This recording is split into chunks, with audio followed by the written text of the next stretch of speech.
Welcome back to Theology for the Unwanted. I'm Dan Tilson, your host, and over there we've got the co-host, John Byram. Say hi. What's up? How you doing? I'm hanging in there. How are you? Great. I'm really excited tonight because we have a special guest. She may or may not be gallivanting with the Swiss Guard right now, investigating the new uniforms and reporting on that. Say hello to Colleen Dulle. How are you? Hey, thanks for having me. Unfortunately, I'm not currently with the Swiss Guards. You should check out, if you haven't, John, you should check out her most recent reporting. It's really cool. I saw pictures of the new uniforms. I was like, oh, those are classy. Those are... No, it was a nightmare, dude. They dropped it the day before we released this podcast about that we've been working on for a year and a half about the Swiss Guards, a sizable portion of which is, hey, it's so hard for us to change things in the Vatican. We want new uniforms. We need something more practical. And then 12 hours before I'm going to publish the episode, they're like, hey, we have new uniforms. That is the most perfect Italian sense of humor I have ever heard of. That's pretty spot on. It was incredible. Colleen, you are the Vatican correspondent for America Media, and you recently authored the book, Struck Down, Not Destroyed, Keeping the Faith as a Vatican Reporter. John, do we have sponsors of this podcast? As of right now, no. As of right now, no. John and I, for all the listeners, we both separately purchased a copy of this book, read it, and then we sent an email to Colleen and we were like, please, we have to talk about this. So thank you for being here. Before we get started, though, let's see how our weeks have been. So, John, do you have anything cool from your past week that you want to share? I mean, everyone, I think, knows by now I'm a big music junkie. I love going to concerts. So last night, which counts as last week, I think, being a Sunday, I went to go see 21 Pilots again for like the 30th time. And they never get old. They always put on a great, great show. And fun fact, 21 Pilots originally started as an underground Christian band, so they have a lot of Christian undertones to their lyrics. Oh, I don't think I knew that part. Blurry Face does not appear in the gospel anywhere, nor does Trench or Dima. I do know that every time you've disappeared off the map, it's probably for a Blink-182 concert or Linkin Park. It's Linkin Park. Yeah, Let's be real here. That's true. You have brought that up on the show before. Colleen, did you have anything exciting from this past week? Oh, gosh. I've been traveling all over the place for the book tour. I'm not supposed to call it a book tour, but it's a book tour. Yeah, they are all individual events, not one united tour. But anyway, I did a book launch in New York last week, which was kind of like a small, they did like an invite-only thing because we didn't have a very big room. But it was really, really nice and like really special to be with people from just all different chapters of my life.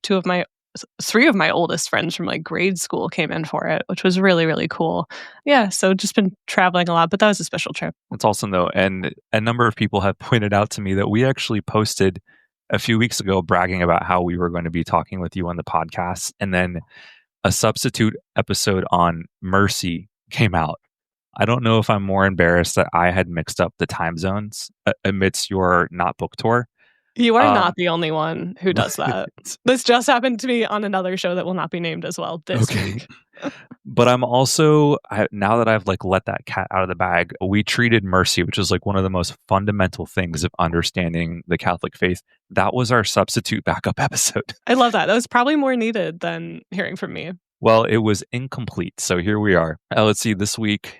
Actually, I'm going to share from Homeless Ministry yesterday. So you all know that I'm a member of the Catholic community of Sant'Egidio, and we're essentially a lay movement, meaning that, at least on paper, we don't have priests as part of our community, but we try and understand daily life and the gospel and ourselves by spending time with people who have felt discarded by society.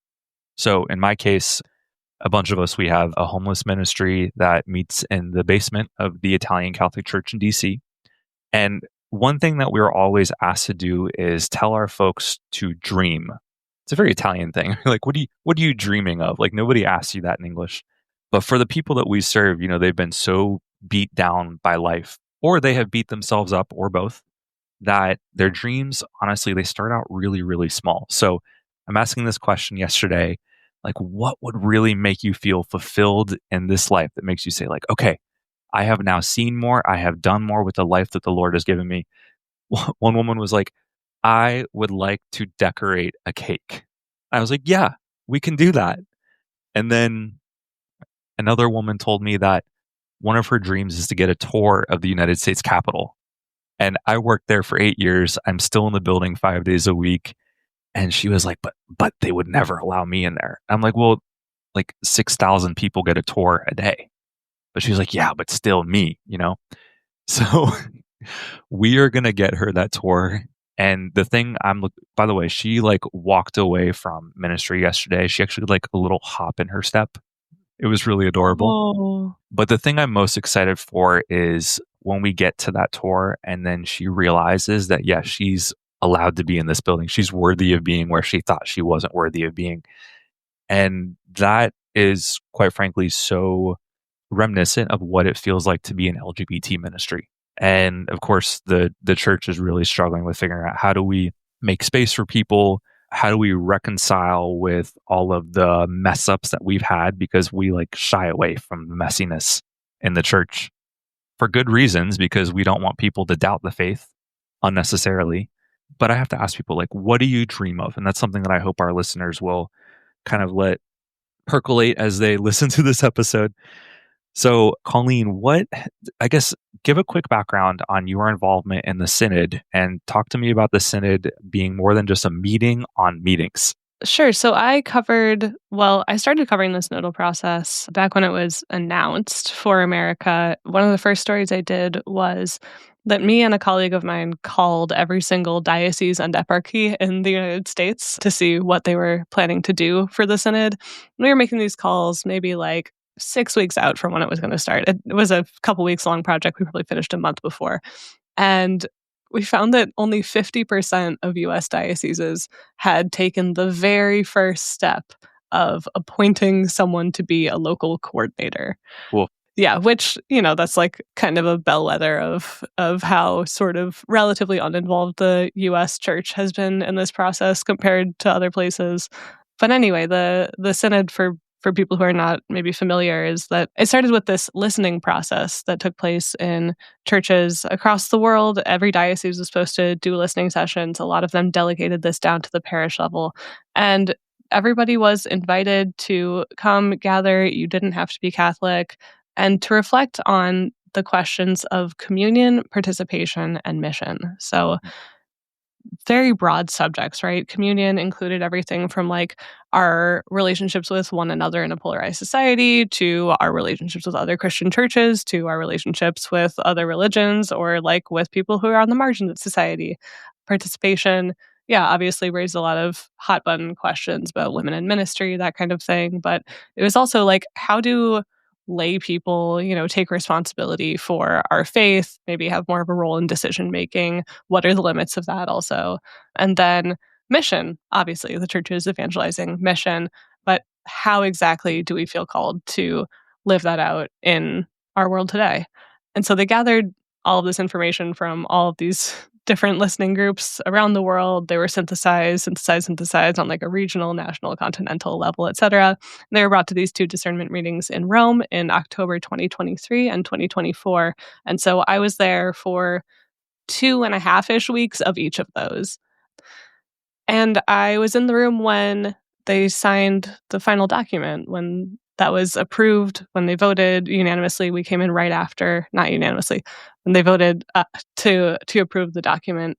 We came in right after that vote.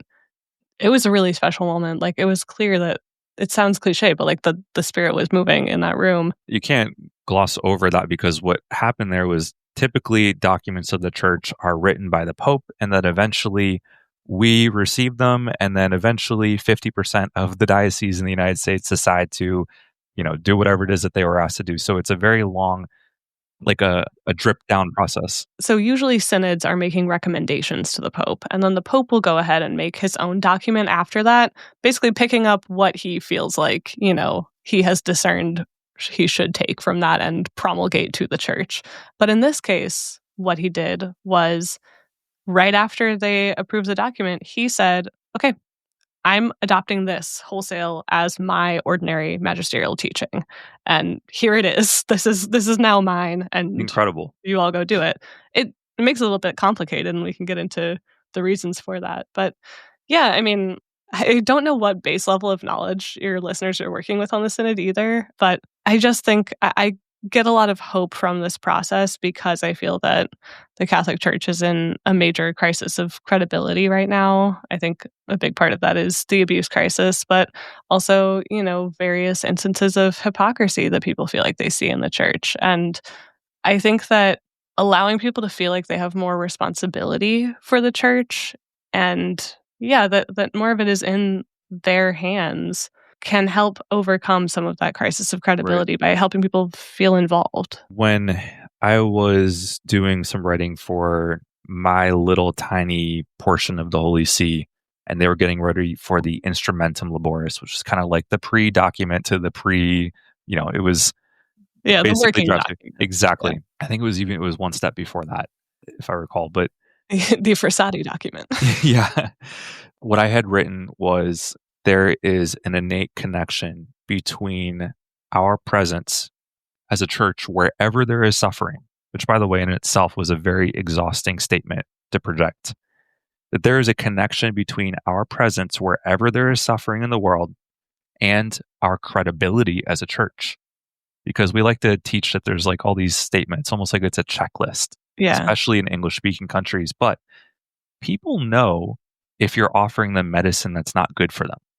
People can sense that for themselves. And they often won't tell you that you're prescribing the wrong medicine unless you have first shown that you are willing to listen, to understand what's going on. I mean, that's kind of what kicked off this show here because, Jon, like we talked for years about how hard it is to get somebody to listen to our concerns around here because we were just the mere lay people.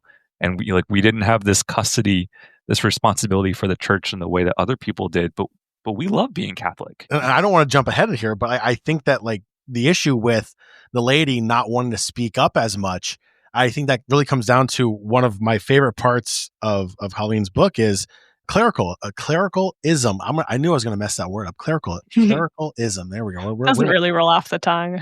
Much like synodality. Right? But you nailed it when you said it. I stuttered over it. It's completely fine. But I think that's what it really comes down to because I remember one of the stories I don't enjoy telling, but I think is just an interesting dynamic is after Dan and I graduated from our university, I went to my local parish and I remember my niece was going to receive her first communion. It was a big deal, right? My sister's side of the family converted to Catholicism. My parents are the only non-Catholics in the family now. And, everyone was there and I was excited and I wanted to stand up and take pictures from my back pew until the priest gave us a 10-minute lecture on how standing up and taking pictures during the moment the children receive communion is disrespecting the sacrament. And it should not be done, that we should have respect for what the Eucharist is and for that moment for the child. Awkward pause, followed up by, but we do have a professional camera crew here that is filming this whole thing. And if you would like to purchase a digital copy for $25, you may. And after I heard that, I said, oh, so it's not about the sanctity of receiving the Eucharist. It's about $25 in your pocket. I understand. So I stood up and I walked down the aisle. I took a picture. I took a video. I respectfully walked back and sat down in the pew. And I started a trend. And the priest pulled me aside afterwards and said, why did you do that? And I said, for the same reason you hired a professional camera crew. In more ways than one, you remind me of Franciscans. Oh, who, me? No, stop. Jon, in an earlier episode, we talked about, there's this moral theologian, Tomáš Halík. Remember, he was the Czechoslovakian who was surviving communism and obviously shared a great bit of JP2's story. But he's since moved on to try and understand this one particular question. It's the subject of most of his books.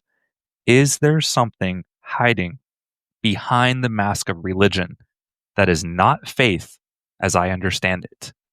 Is there something hiding behind the mask of religion? And it kind of goes back to, I guess, the question I had, Colleen, when I was reading through your book. Exactly how much effort in the Catholic Church do we put into fortifying ourselves, feeding ourselves as a flock to make sure that everybody feels like, yes, I need to be in this pew every Sunday, every week, and that leaving is not an option. And also, I wouldn't want to go anywhere else. That's what I mean by feeding ourselves instead of going out into the street and feeding the masses. Because I recognize that it is necessary to fortify and feed our own people. But sometimes I feel like that's where we spend like 99% of our time. And going out and evangelizing is like a second nature. So I don't know, when you were in the synod, what were those discussions like? Because I'm sure there were people who were like, no, we can't talk about this because we have to defend the teaching, and they meant well. And then I know that there were others who wanted to open up to new topics, but it was too controversial. So what was that like? You were present in the room. What did you feel? Well, so I was not present for a lot of the discussions. I feel like I should make that really clear. Like, these were closed door discussions. I was there as a reporter, so I was allowed in, for brief prayer periods that were open to the press. I was allowed in at the end when they did the big signing of the document. Otherwise, I was reporting and really having to get everything mostly off record because there was very little, transparency out of the Vatican, which they told us to expect, right? They wanted people to feel free to speak their minds in these rooms without having it be on the front page of the newspaper the next day. I will say that was certainly a conversation that happened around the synod, was like, this process was meant to be outward looking. And I think by virtue of doing something like this for the first time, you were obviously going to surface a bunch of discussions about the interior life of the church. A lot of self-reflective stuff that I think Pope Francis back in the day would have called navel gazing, right? Yeah.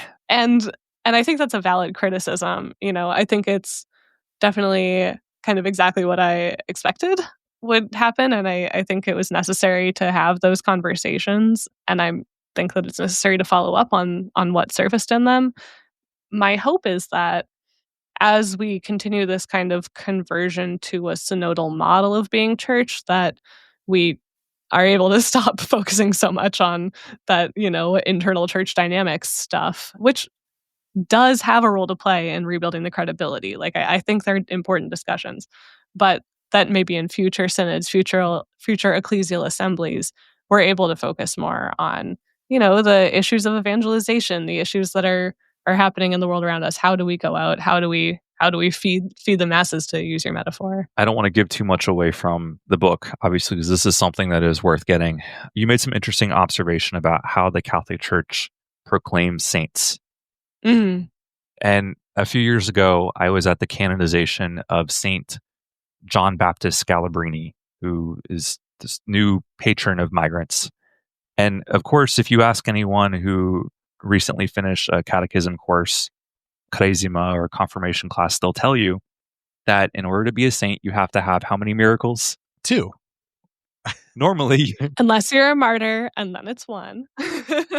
But that is not my recollection of how it actually works on the inside. In fact, I believe with John Baptist Scalabrini, I think there was 1 miracle, and the Holy Father decided that there was enough evidence, but also what he represented as someone that went out into the world and took care of people who had no home was so important. He waived the second miracle. Mm-hmm. And so to me, it's like, yeah, we have rules, but like asterisk, there's like yeah, totally exceptions. You saw something that it was really cool to see how you were wrestling with this as you were writing it. Like I could feel the struggle in your writing, because there's clearly an element of only people with money perhaps are able to bring forth canonization causes. And I can't remember which Latin American example you had, but it was like someone who had such Hermano Pedro. Yeah, can you say a little bit about him? Yeah, so Hermano Pedro was Brother Pedro was this guy in Antigua, Guatemala. He was from Spain and came over and was known. I'm gonna forget what order he was, but I'm afraid that I might be skipping the Franciscans, and so I'm sorry if that's what I'm doing. I'll let it slide. But no, so he is brother, and he goes around. He's famous for going around ringing a bell in the rich neighborhoods of Antigua to remind the rich of the plight of the poor. And he starts all these social services. It's been a minute since I've been like super into his story. So I can't remember what all he started. I want to say a hospital and like maybe a school. And everyone regards him locally as a saint. And for a couple hundred years, they're going and praying at his tomb, at the cathedral there. There are miracles, just like in local lore, attributed to his intercession. They do manage to open a canonization process, but it just languishes with no resources to push it forward. And eventually, in like the 80s, John Paul II plucks it out of obscurity and decides to canonize the guy. And what I heard from a local like tour guide down there is that they think that he was canonized because John Paul wanted to canonize a Latin American saint, but he didn't want anybody who had anything to do with liberation theology. He didn't want anybody who had been like critical of the Spanish Empire. And so they found this guy who had not been. And so after, hundreds of years of going nowhere, finally his canonization process is very hastily taken up. Politics. Yeah, politics. And then there's the money factor, which we've been kind of alluding to here. But like, as a Vatican reporter, I get the updates from the Congregation for Saints' Causes, and it's just like, it's overwhelming how many of the folks whose causes are moving forward are like the founders of religious orders, or you get like a Carlo Acutis, right, who comes from a very wealthy family, whose like family was able to, galvanize a lot of support for his cause, in part because they had a lot of connections. I'm not saying that any of these people are not deserving of sainthood, but I'm saying that like, you're like old grandmas in Mexico or whatever who are like just as saintly are not given the same opportunity to be enshrined in the canon of saints. It's so disappointing because we want to assume that clearly sainthood is not meritocracy. That's not how grace works. But we want to assume that if someone is a saint, that the church will like magically find this. But yeah, we always, okay, John, what do we always tell listeners? We always say, tell your stories. And it's because the Lord uses us to help the church understand where we are going off track, where there are stories that need to be promoted, where there are even just kind of mechanical processes, whether it's annulment and how much that sucks. Like the church needs to hear our stories, which is why we tell people, even if you think the church does not like you at this moment, that is okay. Tell your story because the church needs to hear it. In this case, as a member of Sant'Egidio, we just got a new, I guess, our first beatified person. So on the way to sainthood, Floribert Buonacciui, and he is so, I'm obsessed with him. Oh, really? By the way. Yeah. You are my favorite person, though. Well, I mean, I was actually going to leave it as simple as he's a martyr, right? So in the Congo, and he was standing up against the corruption of the government. There's probably an element here of, again, we talked about the politics, making, helping a story rise to the top. But what Floribert's story made me realize is that there's actually probably dozens of people within the community of Sant'Egidio in the Congo who are very much like him and are probably with the Lord in heaven and are saints, just not declared. But saints represent more than just themselves. They represent usually communities or movements or responses to challenges in the world. I don't really know if there are examples of saints other than maybe the apostles that represent something that is more than their specific story.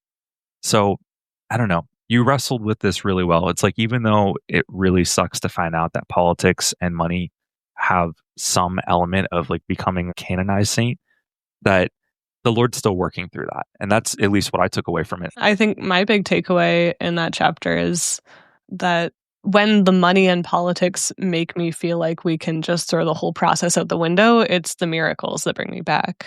I have this mentor, John Thavis, who ran the Catholic News Service Rome Bureau for a long time. And he was explaining the saint-making process to me once, and he said that the canonization process is God's seal of approval on, us believing that someone is in heaven.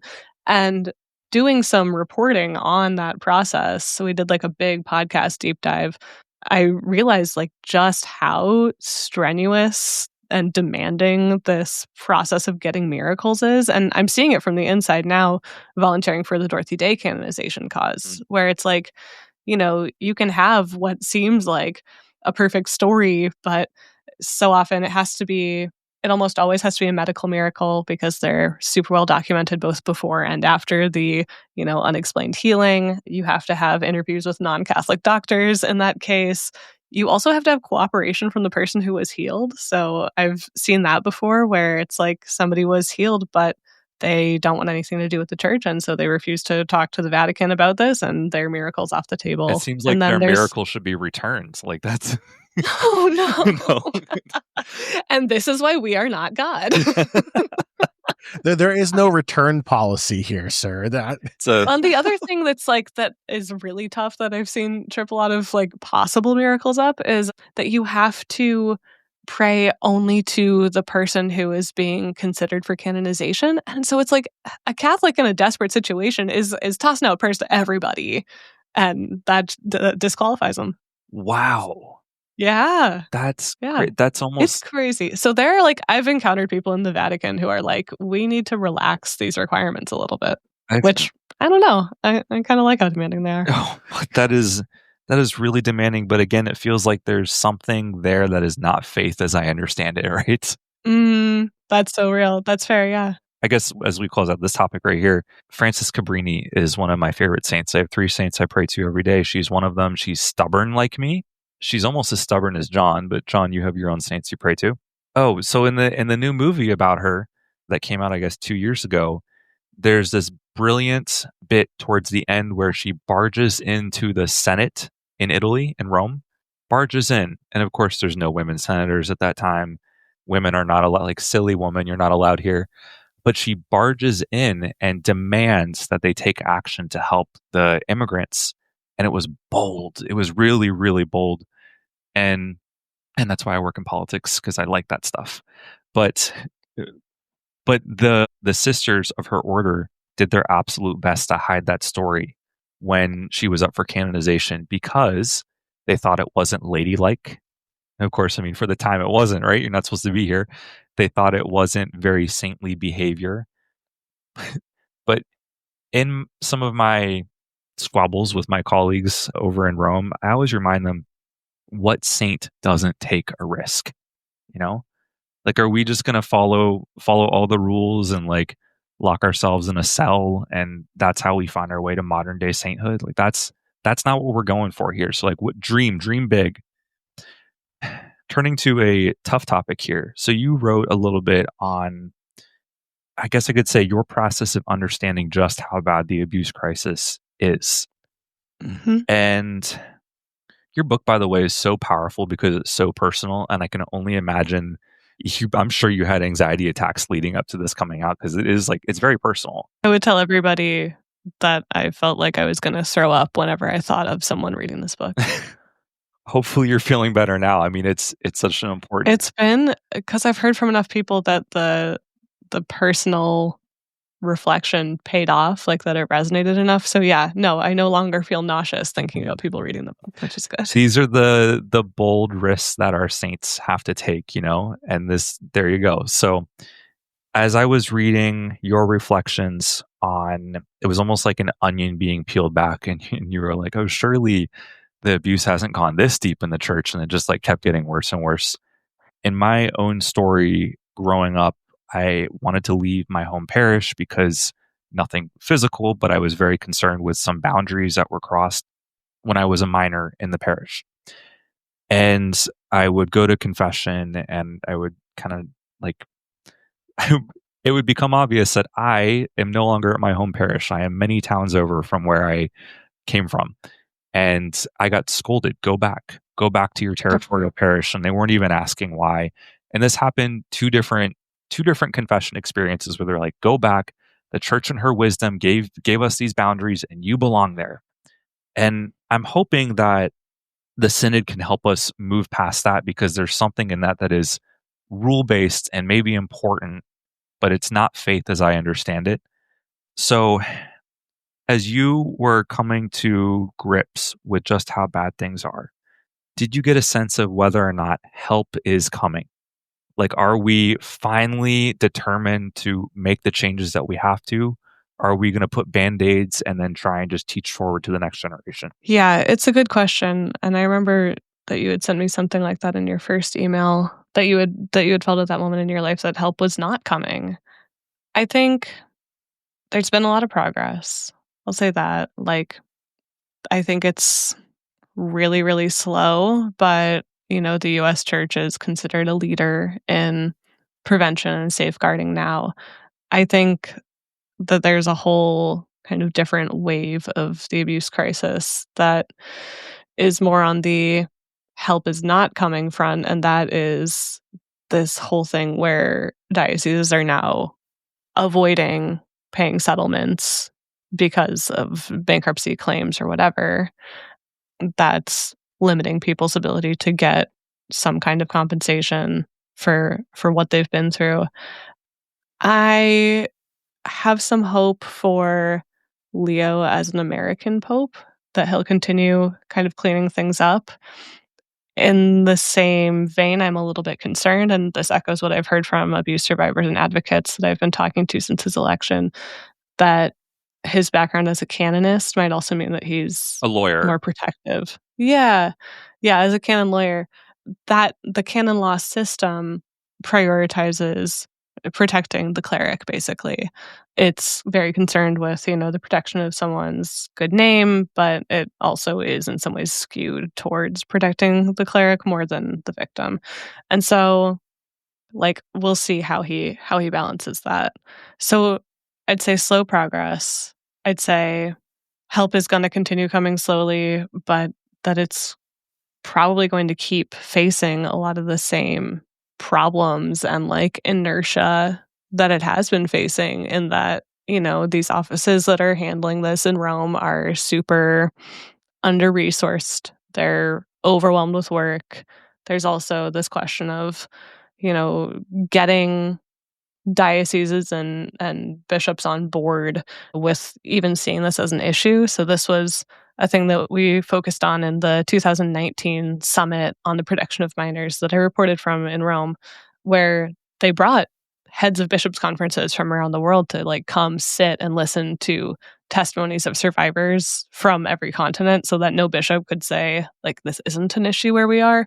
But has that translated to all of them taking the steps that were then outlined as a follow-up to that meeting?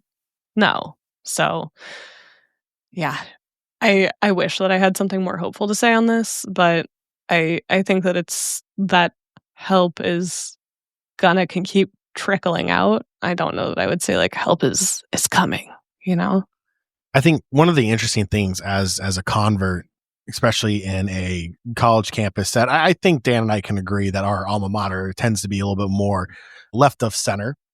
Where'd you guys go? George Mason University.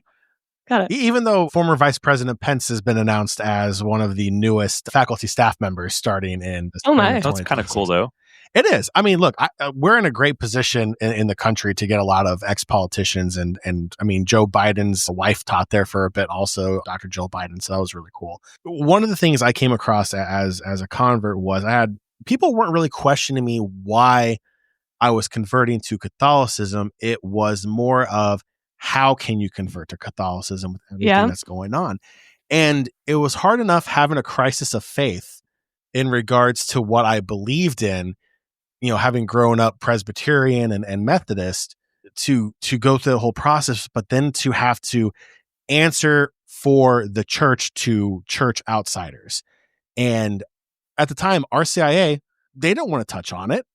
And we didn't get the information. So not only are we trying to like relearn our faith in sense, but now because it's so public, your conversion, it's almost expected for you to have an opinion on it. And I, to this day, I still struggle with it. And the only thing I can say is, especially with my time with the Archdiocese of Chicago, is the idea of sweeping things under the rug can't continue to happen.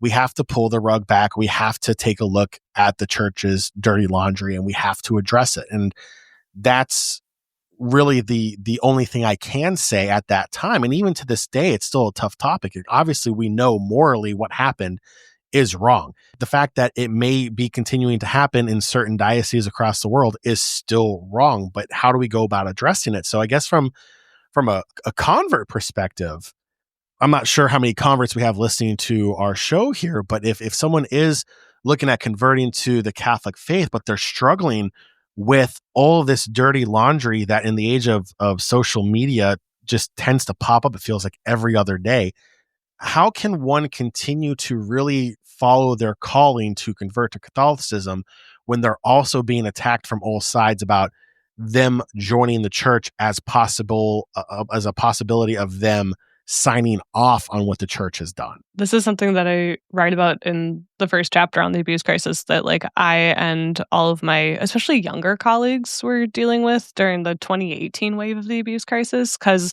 it's the same question of like, oh, you are publicly associated with the church. Like you are a representative of it. And so, to what extent are you signing off on everything that the church does? And then I think that gets, complicated a little bit more too by this like idea that, oh, I believe everything the church teaches. Okay, but that doesn't mean I condone every single thing that church leaders do. No, and it's tough. My husband is also a college convert, and he went about it in a very like private way, and that almost feels like the right thing to do if you want to avoid having to do this kind of stuff. But I keep coming back to it's again what you guys say, like tell your stories, right? Like the reason I wrote this book is to show people that, you're not a bad Catholic or like not Catholic enough for questioning these things and even maybe like distancing yourself from them in conversations with your friends or whatever. You're allowed to critique the institution for validly criticizable things and still be a Catholic. And that wrestling with your faith, I feel like, is something that is almost required of, critically thinking Catholics today. As you were talking, John, I was thinking of this quote from David Gibson, he actually was a totally secular guy who started working at Vatican News as a reporter because he was like, oh, this would be a fun assignment for me. And then ended up falling in love with the Catholic Church and converting. But he says that in this day and age, what does he say? It's like a constant, I wish I could remember his wording now after that big setup. But basically, it's a constant struggle of conscience, either to remain a Catholic or for someone coming from the outside to join the church. And the thing that I get at in the book is that I think that wrestling has inherent value. And I want people to feel like they can share those stories because those stories are part of the truth of what this institution is and of who we all are. And I think it's only by reckoning with the truth, even when it's ugly, even, if it's just like my story of feeling conflicted about my faith, or if it's like an abuse survivor story, right? That all of those are part of this truth that we need to reckon with, that we need to accept in its entirety in order to move forward, in order to heal. So I really think that there's a lot of healing value in sharing stories. Honestly, the fact that I still look forward to going to Mass during the week, not just on Sunday, even as I listen to the stories, and I sometimes quite honestly feel angry with the things that I have heard and seen in the church. Man, that's how I know I have faith. Like honestly, it's like wow, I'm either crazy and probably am, but I'm either insane and crazy or I have faith. Maybe it's a fine line I have to explore further, but or both. I guess a holy fool, right? Yeah. Not too long ago, pulled me aside and she was like, "Hey, I have a 5-year-old son, so I guess she's thinking forward to his first confession in approximately 2 years." And she said, he is very, very sensitive to making sure that adults approve of him, and he always wants to follow the rules. And then I was at that party, and I remember seeing the kid sat perfectly still and quiet for like 2 hours while the adults talked and sipped on wine and never complained, never said anything. And she was like, this is just who he is, and I'm a little bit worried about him going into confession. And I understood that because I know from my own experiences, and for legal reasons, I will remind you that this did not happen at my home parish, nor a parish that I've ever belonged to. But there was a priest who month after month would tell me to keep secrets about sexuality and to hide that. And being that I was a young man and I'm, trying to please my priest, I was like, yeah, this is the mission that God has given me. And I just totally internalized it. So this is what I said to the mom. I said, I don't want you to cast suspicion on priests because most priests are doing exceptional work and they are also really hurt by the fact that this happens.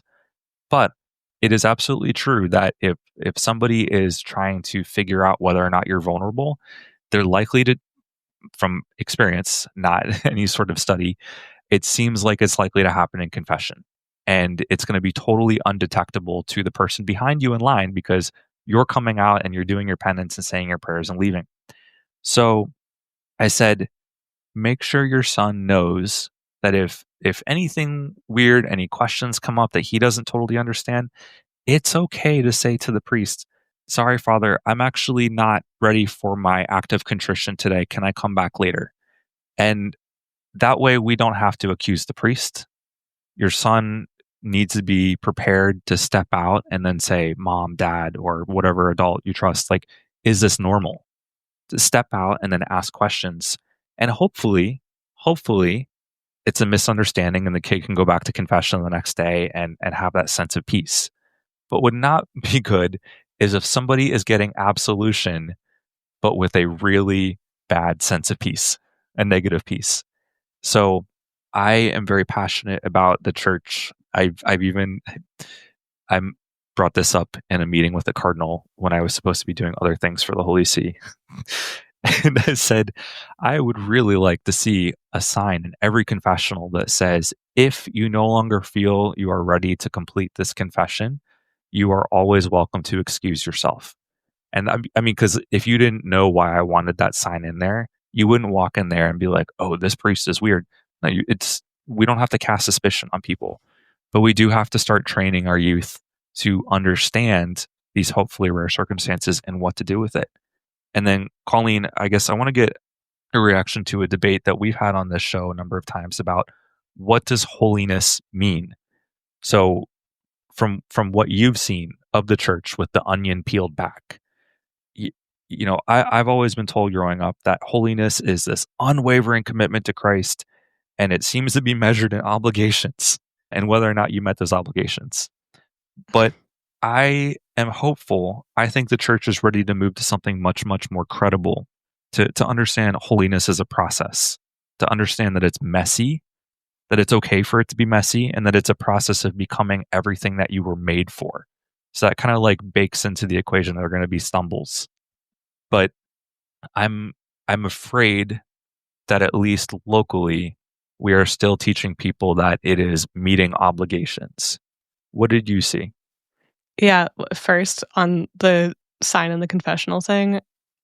Oh my God, we need that. I've never heard anyone suggest anything like that, but I can think of many times that I probably would have excused myself when things were getting weird. You ask a really good question, so I kind of want to take a second to think about it. I think over time I've come to see holiness as something that is, like you said, more complicated, more taking into account the messiness of life. To go back to Dorothy Day, it's like am at least when I lived in New York, I was always around people who knew her and lived with her and saw her every day, and we'd have this conversation about, okay, should she be a saint? And it's like, well, she certainly was. Like, her commitment to the gospel was radical, and she did that in a way that so many of us are not brave enough to do. At the same time, she wasn't a perfect person, right? She was like, she had a temper. She wasn't great to live with all the time. She smoked too, right? I think I saw an icon yeah. of her smoking the other day, and I was like, I've never seen that before. Yeah, for sure. So, like, we need a vision of holiness that can take that into account. I also think about, I was educated by the Religious of the Sacred Heart, and at my grade school, we had the bones of St. Philippine Duchesne. Oh. And yeah. And like, that was really special for me. And we were all very encouraged to like, kind of cultivate a relationship with her. And I was sitting on a mission type committee for the RSCJs back in 2020, and they had only recently discovered that Philippine had been a slaveholder. That when she came to the States, there was a slave in her name. And so they had done some work to like, look into who this woman was and kind of tell her story, not just as like a slave, but as a person. But the question that they were grappling with, and that I never kind of got to see the end resolution of because it was COVID and then I cycled off the committee, but was how do we teach the kids in our schools about this part of Philippine? We have a very simplistic model of what holiness is, what sainthood is, whether it's like this daily life obligations things, or it's like this kind of simplistic idea of like a saint as a perfect person and we're putting them on a pedestal. That is something that then can be easily shattered by you finding out something bad about this person. I talk about it also in the chapter on Jean Vanier, right? Where it's like you find out that he did these awful things, and yet like he also did good. And the fact that so many of us have so much cognitive difficulty with holding those two realities at the same time, I think points to the need for a greater understanding of holiness that just includes a whole lot more. Now, I'm not like saying, we should still see Jean Vanier as a holy person. I also don't think that it's really in my pay grade to make that judgment call anymore. But like, he did good things and he did bad things, and like those are all true. But your question was, what would the definition of holiness be? And that I don't know. I've never thought about how I would articulate that to myself. But I think that you said something about being who you were made to be. Mhm. And that's very much how I've kind of felt. I mean, to kind of pivot away from reporting, but just to like my own spiritual life, that's how I've felt areas of consolation. So I'm very like formed in the Ignatian tradition. So this language of consolation and desolation kind of comes pretty naturally to me. But the consolation moments feel like I am staying true to the core of myself, which is the core, like that is the person that God created, and that is who it is my task to become. And I think like that is the core that I see in other people, where that's like the part where you're saying, I see Christ in that person. Yeah, again, like I'm not the theologian, I'm not the canonist, these are just like reflections of a spiritual seeker type person. But yeah, that's kind of what feels where I feel like the truth is. All right, so we're close to wrapping up here, but there's one other topic I wanted to touch on because I think it's a very important one here from your book as well, and I think unfortunately it's a topic that a lot of people unfortunately will be able to relate to, myself included. And this is when you talked about how this book is personable to you and how that anxiety was building up as that book release was coming. This was one part of your book I really related to, and I had to put it down a couple times reading it because it did make me a little emotional here. It's the part, I believe it's chapter 3. You're talking about chapter 3.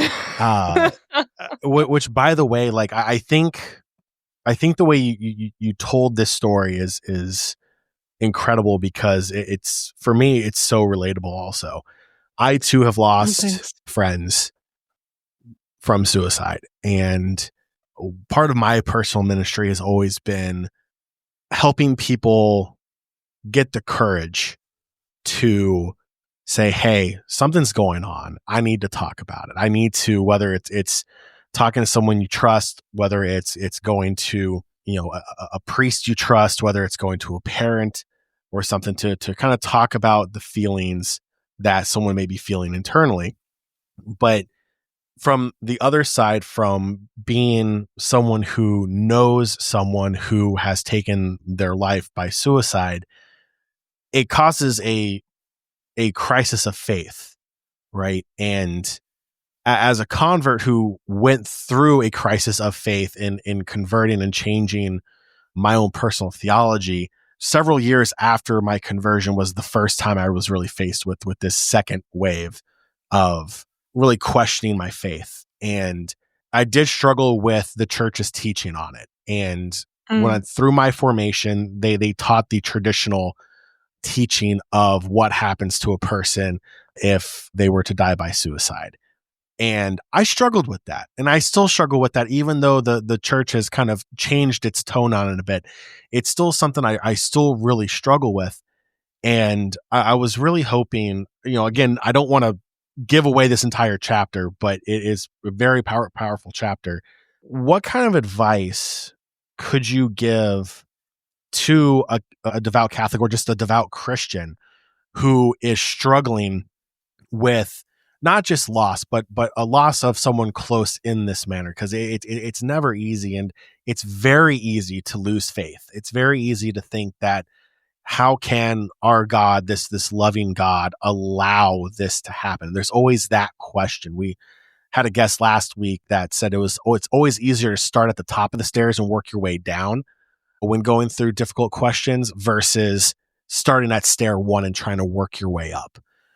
Obviously, the number one question was, where is God in these moments? And that's where a lot of people start to question their faith a bit. I just want to know if you could expand on that a little bit. You don't have to dive into it too deep. So I know it's a tough conversation. I even have a hard time talking about it still to this day.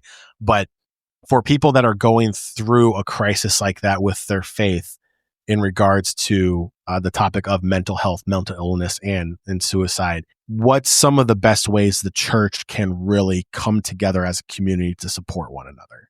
There's a lot there. I feel like you asked like several. I'm sorry. Several questions. I tend to ramble sometimes. No, that's okay. But I'm gonna spitball some thoughts. Because I think the first thing that you said was like, what did you say to that somebody in that situation? And I feel like two really important things that I wish I had been told. One, that it is not your fault, right? Like starting at the bottom of the staircase, I feel like a lot of us can be looking for someone to blame, or like that's like just one of these like kind of like our monkey brains go there in places of grief is like whose fault is it? It's not anyone's fault. It is the fault of the disease. And two, this is no longer the church's teaching. The church does not teach anymore that people who kill themselves are in hell. It was, I have the years in my book, but like that teaching has been changed. People who die by suicide are allowed to have Catholic burials now.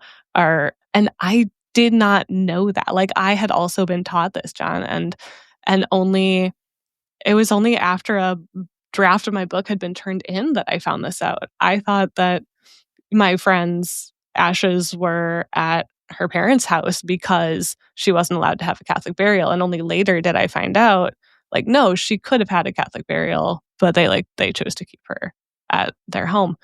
But like, we need to communicate this better to people. It's completely insane. God, sorry. Those were the two things that I really wanted to get out. But in terms of how the community can come together better, I mean, I don't know. I describe what I went through after my friend's death not even as a crisis of faith, but as a crisis of community. It was that I no longer felt that I could grieve in the like Latin Mass community that I was going to, because I was worried that people there, held this older view on suicide, and that I didn't feel that I could, grieve my friend in that space. And the Catholic tradition gives us so much good stuff on how to grieve. Like, oh, we're really good at death. And so I knew I wanted that to be something. I needed that to be available to me. And I eventually found it. I eventually found it in like more progressive parishes, to use like a not super helpful political term. And then I've also come to realize that like, I made the decision to step away from that out of fear and like out of some assumptions that people were not going to allow me to grieve, or that they were not going to be able to console me in the way that I felt I needed to be consoled by my church community. But I think that the way for Catholics to come together on this would be to, like, one, teach your kids what the church teaching actually is, like, and to do what we can to, once again, like, share the stories, remove the taboos. I don't know about y'all, but like, there's like this joke, meme, whatever, of like people from like Irish Catholic families where you're like sitting around at a family reunion and like somebody starts lore dropping about like past generations, and it's like, oh, well, that one was in mental asylum and that one killed themselves and that one killed themselves. And it's like, like, nobody actually knows how to talk about this, and they don't talk about it, and then it just like comes out sometimes, and it's really upsetting and surprising. We need to do what we can to remove taboos, and like part of that is due to Catholic teaching on this. Part of this is also like just a social thing. So yeah, those are my mess of thoughts on this.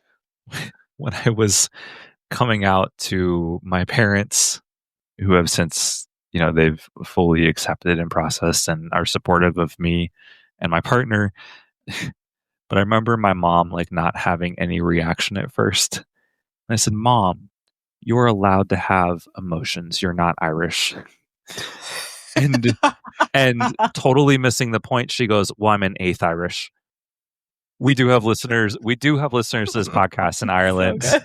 And yes, we have an image of a much older time. So I look forward to your angry emails, and we'll address them one by one. Colleen, thank you so much for sharing that. And actually, Jon, I'm really, really glad that you brought that up. I know it's something that you're super passionate about. And because of maybe the lack of awareness, we're not really able to get this to people in a timely manner that helps them heal the way that they need to heal. So I appreciate that. We are closing this episode now. We're at time, but I want to say thank you so much, Colleen. Your book, you're right. In my first email to you, I did say that a priest told me help is not coming soon. It was, I had the courage to share with him my concerns from my youth in the parish. And I thought, I was convinced if I had just found that courage to tell him that, great, they'll do something.